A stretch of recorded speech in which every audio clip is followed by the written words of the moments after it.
주님의 행적을 따라서 13번째 시간으로 수르보니게 여인의 믿음을이라는 제목으로 함께 말씀을 나누고자 합니다.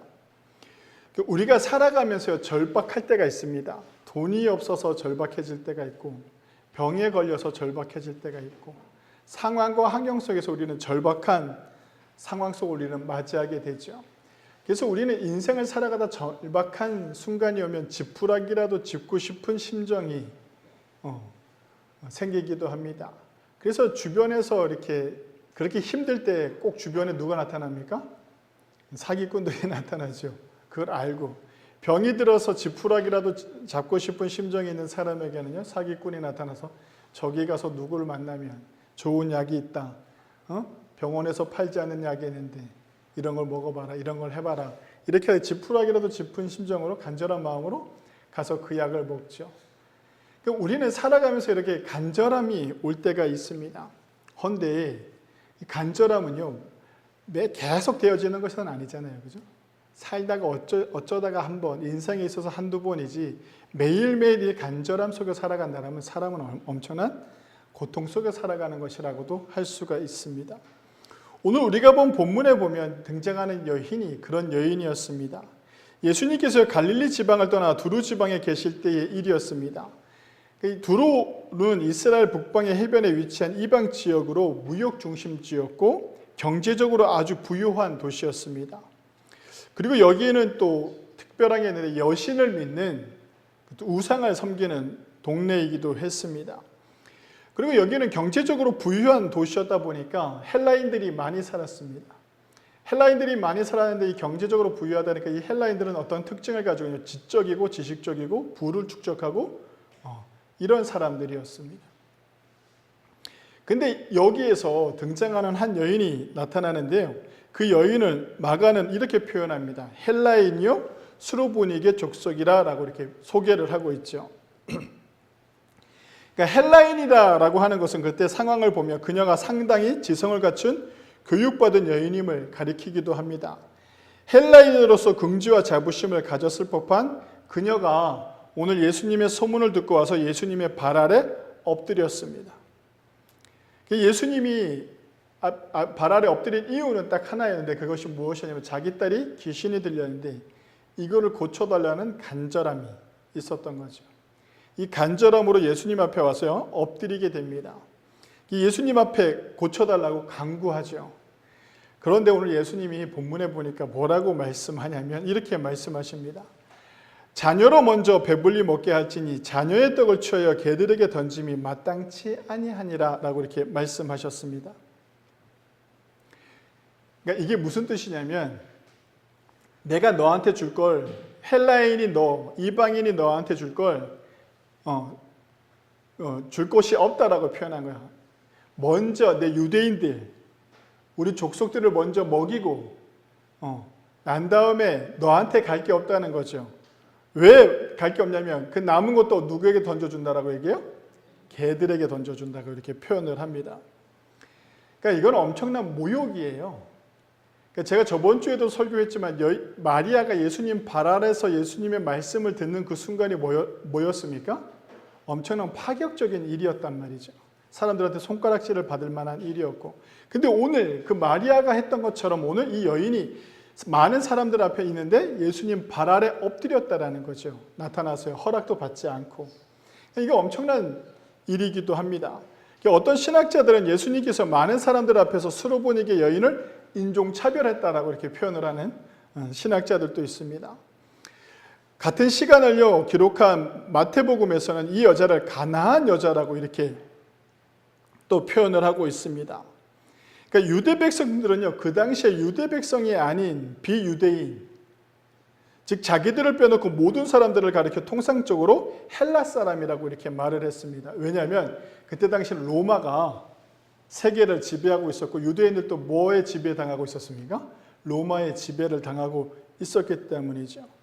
그렇기 때문에 유대인들은 자기들만의 이런 독특한 신앙과 독특한 문화를 가지고 있었고 그리고 나머지 사람들을 다 어떻게 봤냐면 이방인으로 봤던 시대였습니다. 근데 여기 남자들에게 나타나는 특별한 특징이, 신앙의 특징이 있는데 어떤 게 있냐면 이 유대인들 남자들이 아침에 일어나면 하나님 앞에 감사 기도를 드렸는데 이 세 가지의 감사를 기도를 드렸답니다. 그 첫 번째가 뭐냐면 내가 이방인이 아니라 유태인으로 태어난 것을 감사드렸다고 합니다. 두 번째 감사 기도는 어떤 기도냐면 내가 여자가 아니라 남자로 태어난 것을 감사드렸다고 합니다. 그 세 번째는 내가 노예가 아니라 자유인으로 태어난 것을 감사했다라고 이렇게 기도하고 있습니다. 우리는 예수님의 행적을 따라오면서 우리가 알 수 있는 것은요, 이 시대의 여성들이 어떤 대우를 받았는가는 우리는 너무나도 잘 알고 있습니다. 이 여인이 당시 예수님께 인종차별을 당했든지 아니면 여자로서 비천한 삶을 살았든지 딸을 위해 아버지가 아닌 어머니인 여인이 모든 것을 감사하고 예수님께 나왔다는 것은요, 무엇을 의미하고 있느냐면 대단한 용기와 결단이 필요했던 상황이었다는 겁니다. 어디서부터 출발했냐면 간절함이에요. 어떤 간절함? 내 딸을 고치겠다라는 그 절박함 속에서 나타난 모습이라고 할 수 있죠. 이 여인의 믿음은요, 어떤 믿음이 용기와 결단이 필요했던 믿음이라고 할 수 있습니다. 이 여인의 믿음에서 나오는 용기와 결단은요, 이 여인의 인생을 바꾸어 놓았습니다. 이 여인의 인생을 바꾸어 놓았다는 것은 또 무엇이냐면 자기 문제가 해결되어졌다는 것이죠. 그 문제가 해결되어졌다는 것은 그 딸도 엄청난 인생의 변화를 경험했다는 것이죠. 이 여인의 신앙을 바라보면서 우리가 우리의 인생의 변화를, 우리의 믿음으로요, 우리의 인생의 놀라운 변화를 만들어가는 저와 여러분들이 되시기를 바랍니다. 이 여인이요, 이렇게 인생의 변화를 가져갈 수 있었던 것은 첫 번째 용기와 결단이었습니다. 어떻게? 많은 남자들이 있는데도 불구하고, 내가 이방인인데도 불구하고, 또 재력가인 내가 여자가, 헬라인인 내가 지성도 있고 재력도 있는 이 여인이 이방인이라는 것 취급받는 이 여인이 자기가 식민지로 데리고 있는 예수께 가가지고 발 앞에 엎드리는 일은 어떤 일이었느냐면 용기와 결단의 일이었습니다. 용기와 결단을 내려서 예수님 앞에 딱 가서 엎드려서 그것을 고백했더니 예수님께서 뭐라고 얘기하냐면 거절을 해버려요. 내가 너의 말을 들어주지 않겠다, 이렇게 거절을 해버리죠. 여러분, 이것은요, 확실한 거절이었습니다. 우리는 이 상황 속에서 왜 예수님께서 거절하셨을까라는 거예요. 한번 생각해 본 적 있나요? 왜 이렇게 힘든 상황 속에서 용기와 결단을 내리고 온 이 여인에게 왜 거절을 했을까?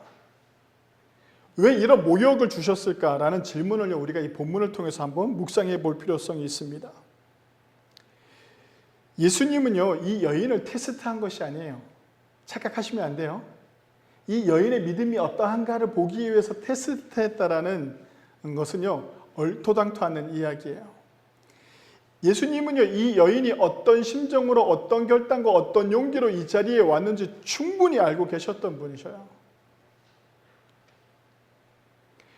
그러니까 이 여인이 어떤 마음으로 왔고 뭐까지 할 수 있는 여인이다라는 것을 예수님은 아셨던 거죠.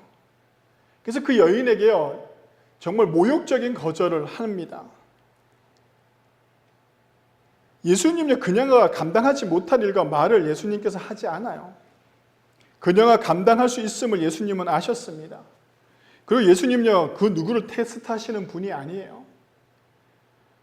그럼 예수님이 그렇게 처절하게 거절을 하셨고 모욕을 주면서 거절했는데 이 여인이 돌아가면 어떻게 된 겁니까? 모든 게 다 끝난 거잖아요. 그럼 예수님은 사랑이시다, 아니다? 사랑의 하나님이다, 아니다? 아닌 게 돼 버리는 거예요. 우리는 자꾸 하나님과 예수님을요, 나를 테스트하는 존재로 만드는데 예수님과 하나님은요, 그런 치졸한 분이 아니에요. 정말 예수님과 하나님은요, 우리를 테스트하는 존재하는 신이라면, 저와 여러분들을 테스트하시는 존재라면, 우리의 믿음을 테스트하시는 분이라면 지금 우리가 똑바로 살아갈 수 있나요? 우리는 그 테스트에 계속 무너졌을 거예요. 그렇지 않나요? 살아가면서요, 예수님께서요, 우리에게 이런 모욕도 주고 이런 시험도 주고 이런 어려움도 주고 너의 믿음이 어떤가 계속 테스트 하실 텐데 그 테스트를 우리가 통과할 수 있냐는 거예요. 통과할 수 없어요. 우리가 이렇게 지금 편안하게 살 수가 없다니까요. 오늘 이 본문을 통해서 우리가 오해하면 안 되는 것이 하나 있는데, 예수님께서 그 여인을 테스트했다라는 것이 아니라 그 여인을 통해서 믿음을 보여주시는 거예요. 그 여인이 무엇까지 할 수 있다는 것을 확실히 아셨던 예수님은 그 여인을 통해서요, 그 믿음이 어떤 믿음인가를 보여주시는 것이죠. 예수님과 하나님은요, 사랑 그 자체입니다. 어떤 사람들이 이렇게 표현하는 사람들이 있어요. 내가 망하고 나니 하나님이 나를 테스트하셨는데, 내가 막 살아서 하나님께서 나에게 이런 시련을 주신다고 말하는 겁니다. 아까 서두에 뭐라 그랬어요? 자기가 뭐 했다 그랬습니까? 막 살았다고 했잖아요. 이건 하나님이 테스트한 게 아니라 자기가 막 살아왔던 삶의 결과물인 거예요. 그렇지 않나요? 하나님께서 나를 망하게 하셔서 나로 하여금 뒤를 돌아보게 하셨다라고 이렇게 표현을 하는 거예요. 우리 이런 고백들 많이 하잖아요. 아, 내가 이렇게 살았더니 내 인생이 이렇게 됐더라. 가 아니라 하나님께서 나를 이렇게 만드셨다, 이렇게 표현한다고요. 하나님은 그런 분이 아니에요. 그냥 내 삶의 결과물인 것 뿐이죠. 그냥 내 삶의 결과물이에요. 그럼 돌아봐야죠. 내가 어떻게 살았는가. 그냥 그거 돌아보면 되는 건데, 그걸 누구 핑계대요? 하나님을 핑계댄단 말이야. 하나님께서 나를 망하게 하셨다. 이걸 바꿔서 얘기하면 하나님만 아니었으면 이렇게 막 살아도 나는 사업이 잘 되었을 것이다 라고 표현하는 것과 똑같은 것이죠. 결론은요, 자기를 돌아보는 것 같지만요, 하나님을 원망하고 하나님 탓으로 돌리는 인생이라고 할 수 있습니다. 그러니까요, 우리는 자꾸 하나님 핑계를 댈 필요성이 없어요. 내가 질병이 들었나요? 내 몸이 아프나요? 내 사업이 잘 안 되나요? 내 자식이 잘 안 되나요? 모든 것이 잘 안 되나요? 왜 이렇게 모든 것들이 잘 안 풀리나요? 그러면 내 삶을 돌아보면 돼요. 나는 얼마만큼 이것을 위해서 노력했는가? 나는 어떻게 살아왔는가? 돌아보면 되고, 이제는 이렇게 살아온 내가 하나님 앞에 고백하는 거예요. 하나님, 이렇게 살아온 나에게 이제 하나님을 의지할 테니까 하나님께서 새로운 능력으로 나와 함께 해주셔. 이 모든 것들을 극복하게끔 해주십시오라고 기도하는 것이지, 우리가 내가 망했으니까 하나님께서 나를 테스트하신다. 하나님이 나를 테스트하면 어떻게 할 건데요? 하나님 마음에 들게 하기로는 어떻게 할 건데요? 매일 새벽 예배 나오고 매일만 저녁마다 나와서 예배 드리고 기도하고, 이게 하나님의 테스트에 맞는 일이에요? 아니란 말이에요. 이 여인을 테스트하지 않았다는 것을 우리는 분명히 알고 넘어가야 됩니다. 우리가 얼마나 아집이 강한가, 내가 가지고 있는 신앙을 내려놓고 하나님 앞에 매달리는 것이 얼마나 중요한가를 이 여인을 통해서 알려주는 내용이라고 할 수가 있습니다. 아까 제가 마가가 이야기하잖아요. 이 여인은 뭐라고 했습니까? 헬라인이라고 합니다.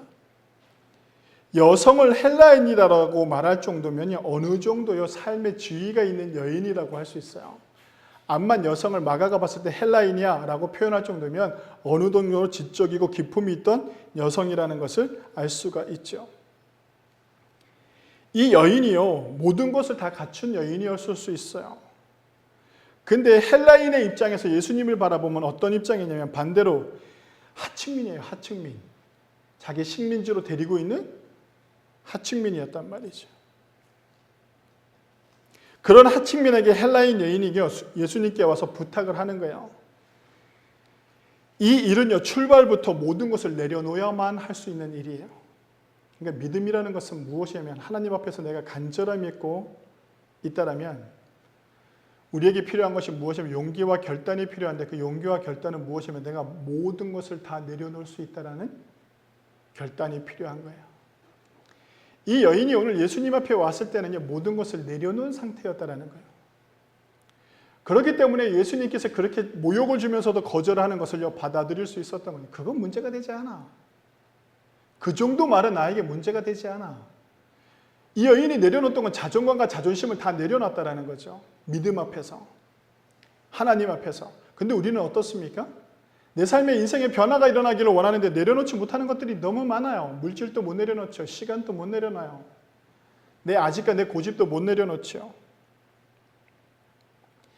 이런 결단으로 왔다라는 증거가 무엇에 있느냐면 예수께서 이르시되 자녀로 먼저 배불리 먹게 할지니 자녀의 떡을 취하여 개들에게 던짐이 마땅치 아니하니라. 이 여인이 정말 극적으로 이렇게 대답을 합니다. 성경에 여자가 대답하여 이르되 주여 올소이다마는 상 아래 개들도 아이들이 먹던 부스러기를 먹나이다 라고 이렇게 표현을 해요. 이건 무슨 얘기냐면 당신이 나한테 주지는 않을 정정 당신이 아이들한테 주면 그 아이들은 음식을 먹으면 어때요? 좀 흘리잖아요. 그러면 그때 당시 어떠냐면 아이들이 음식을 먹고 흘리면 개들이 그 주변에 있는 거야. 개들이 그 주변에 있어서 그 아이들이 흘리는 음식을 주워 먹는 거죠. 개들도 그 아이들의 부스러기를 주워 먹으니 나도 그렇게 하겠다라는 거예요. 여러분들이라면 그렇게 말할 수 있나요? 나라면 그렇게 말할 수 있을까? 자존심이 상해서 뭐 하는 거야? 내가 이렇게까지 했는데 내가 누군 줄 알아? 우리 대한민국 사람들의 특징 내가 누군 줄 알아? 뭐 이렇게 내가 이렇게 머리 숙였으면 네가 좀 받아줘야지. 그래도 보는 눈이 이렇게 많은데 이렇게 얘기할 수 있잖아요. 우리는요 하나님 앞에 무엇을 내려놓는 거죠? 나의 마음, 나의 상태, 나의 자존심, 나의 자존감 이런 것을 다 내려놨나라는 것이죠. 그러니까 뭐라고 표현하는 거냐면 예수님 당신이 말한 그 개가 저입니다라고 얘기하는 거예요. 예수님요 이 여인이 이렇게 고백할 줄 알으셨어요. 그러니 그것이라도 흘려주십시오라고 고백하는 것이죠. 이 여인의 결단과 용기를 주님께서 먼저 아셨어요. 그래서 그녀에게 모욕을 주는 말을 할 수 있었던 거죠. 그리고 주님은요 그 여인의 상태가 어떤 상태라는 것도 충분히 아셨어요. 주님은 그 여인에게 믿음의 결단과 용기 그리고 또 하나를 보셨는데 그것이 무엇이냐면 간절함이에요. 서두에도 말씀드렸지만 이 여인이 예수님께 오는 그 순간 예수님은 그 여인의 무엇을 보았냐면 간절함을 보신 거예요. 간절함이 있기 때문에 그 용기를 냈고 그 결단을 내릴 수 있었던 거죠. 그리고 예수님 앞에 발 아래 엎드릴 수 있었던 것입니다. 간절함이요 믿음을 굳건하게 합니다. 성도 여러분, 절박하지 않으면 간절함이 나타날 수가 없어요. 절박하지 않으면요 간절함은 등장하지 않아요. 그냥 대충 생각하죠. 여러분 자꾸 제가 죽음을 얘기해서 미안한데 내일 내가 죽을 것이다 라고 생각하면 어떻겠습니까? 절박하지 않겠어요? 하나님 살려달라고 막 기도하지 않겠어요? 나를 살려주시면 제가 뭐라도 하겠습니다 막 이런단 말이에요. 우리 TV나 이런 데 보면 잘 나오잖아요. 나만 살려만 주신다면 내 전 재산을 드리겠습니다. 이런 얘기들 많이 나오잖아요. 간절함과 절박하게 있으면 모든 것을 다 내려놓을 수 있게 돼요. 내 상황과 내 환경이 절박한 상황이 아니면 나에게 간절함은 존재하지 않습니다. 믿는 우리에게 적용되는 말이라고도 할 수 있죠. 성도 여러분, 우리는요 한번 생각해 봐야 됩니다. 이 여인은 자기 인생이 한 번에 확 바뀌는 놀라운 경험을 하게 되죠. 근데 이 여인은 믿는 사람이었습니까? 안 믿는 사람이었습니까? 유대인이 아니었어요. 직무로 말하면 어떤 사람이었습니까? 교회를 다니지 않는 사람이었어요. 근데 주워 들은 건 있어요. 예수님이 기적을 행한다더라. 거기에 믿음이 생겼죠. 그리고 이 여인은 뭐야? 절박한 상황 속에서 간절함이 많았던 여인이었어요. 이 여인이 이 절박하고 간절한 믿음으로 예수님 앞에 나왔을 때 교인이 아니었는데도 예수님께서 어떻게 하셨다는 거예요? 그 여인의 인생을 바꿔주셨다는 거죠. 그럼 우리는 이렇게 고백할 수 있어요. 아, 목사님, 저는 지금 내 인생이 너무 평탄한데 그렇게 간절하고 절박한 상황이 없어요. 이게 얘기할 수 있잖아요. 그렇지 않나요? 여러분 지금 간절한 믿음을 가지세요라고 한다고 간절함이 막 생겨나나요? 내 상황이 절박하지 않은데 어떻게 간절함이 생겨날 수가 있겠어요? 근데 믿는 우리에게는요, 그 간절함이 우리에게 나타나요. 어떻게 나타나는 줄 아십니까? 성령의 인도하심으로 나타나는 거예요. 성령님이 우리를 간절히 하나님께로 인도하는 것이죠. 성도 여러분, 내 안에 성령님을 만나시기를 바랍니다. 그 성령님을 통해 우리는요, 오늘 본문에 등장하는 여인과 같은 간절한 믿음을 소유하게 되며 성령을 통해 용감한 결단과 담대한 용기를 가질 수 있는 사람들이 될 수가 있습니다. 성령을 투영해 내 안에 있는 모든 것을 내려놓고 주님을 찾을 수 있게 되는 것이죠. 절박한 상황이 아니더라도 성령이여 나를 그렇게 인도하시는 겁니다. 이 여인의 간절함은요, 한 번이었습니다. 아까 제가 서두에도 말씀드렸지만 이 한 번으로요 인생은 바뀔 수 있어요. 하지만 또 다른 절박한 상황이 와야만 우리가 하나님을 찾는 것이 아니라 이 절박한 상황, 이 경험은요 한 번으로 족한 거예요. 그렇지 않나요? 매년 이런 일들이 벌어진다면 이게 축복이에요, 고통이에요?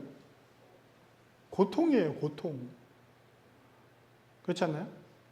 우리는 살아가면서 어떻게 해야 되느냐? 성령의 인도하심을 따라서 이 평범한 속에서 이 간절함이 성령님을 통해서 항상 드러날 수 있어야 됩니다. 이 여인이 보인 믿음의 용기와 결단 그리고 수용하는 자세는 이 여인의 인생을 바꾸어 놓는 귀한 시간이었습니다. 그리고 자신이 사랑하는 딸도 변화를 받게 되는 것이죠.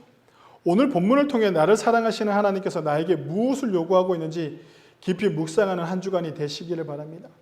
나는 하나님 앞에 어떤 믿음과 어떤 용기와 결단으로 주님 앞에 내 것을 내려놓고 있는지, 또한 나는 어떤 간절함 속에서 하나님 앞에 기도하고 있는지, 얼마나 간절히 하나님 앞에 부르짖고 있는지 한번 생각해 보시기 바랍니다.